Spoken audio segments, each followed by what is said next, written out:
بسم اللہ الرحمن الرحیم۔ السلام علیکم ورحمۃ اللہ وبرکاتہ۔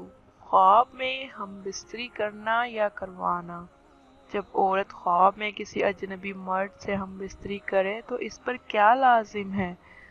جب مرد اپنے خواب میں دیکھے کہ وہ کسی عورت سے ہم بستری کر رہا ہے یا کوئی عورت اپنے خواب میں دیکھے کہ کوئی آدمی اس سے ہم بستری کر رہا ہے تو اس مرد اور اس عورت پر اس میں کوئی گناہ نہیں، کیونکہ وہ دونوں خواب کی حالت میں غیر مکلف ہیں اور اس طرح کے خوابوں سے بچنا ان کے اختیار میں نہیں ہے۔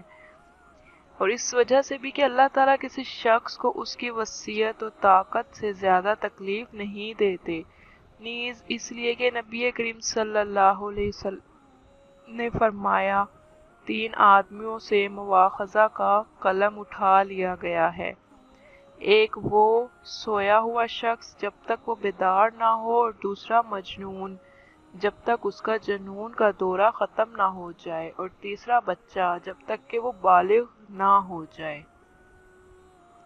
اس حدیث کو احمد، ابو داؤد، نسائی اور حاکم نے روایت کیا ہے، اور امام حاکم نے تو کہا ہے کہ یہ حدیث بخاری و مسلم کی شرطوں کے مطابق ہے، لیکن جس کو اس طرح کا خواب دیکھ کر منی خارج ہو اس پر غسل واجب ہے، اور جو شخص اپنی نیند سے بیدار ہو اور کپڑے وغیرہ پر تری دیکھے لیکن اسے احتلام یاد نہیں، اس کا کیا حکم ہے؟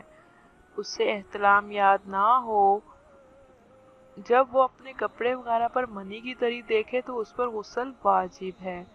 ایک عورت کو خواب میں اکثر یہ شک ہوتا رہتا ہے، حالانکہ اس کے خاوند نے اس کو چھوا تک نہیں ہوتا، اور یہ محض اس کا شک ہی ہے۔ بعض اوقات تو جاگتے میں ہی یہ شک ہونے لگتا ہے اور وہ اس مسئلے میں خاصی پریشان ہے۔ اس مذکورہ عورت پر جس کو جنبی ہونے کا شک ہوتا رہتا ہے، محض شک کی بنیاد پر غسل کرنا واجب نہیں ہوتا، کیونکہ حقیقت میں تو وہ جنبی نہیں ہے۔ نیز شرعی قاعدہ ہے، براءت ذمہ اس کی بنیاد پر بھی اس پر غسل کرنا واجب نہیں ہوتا۔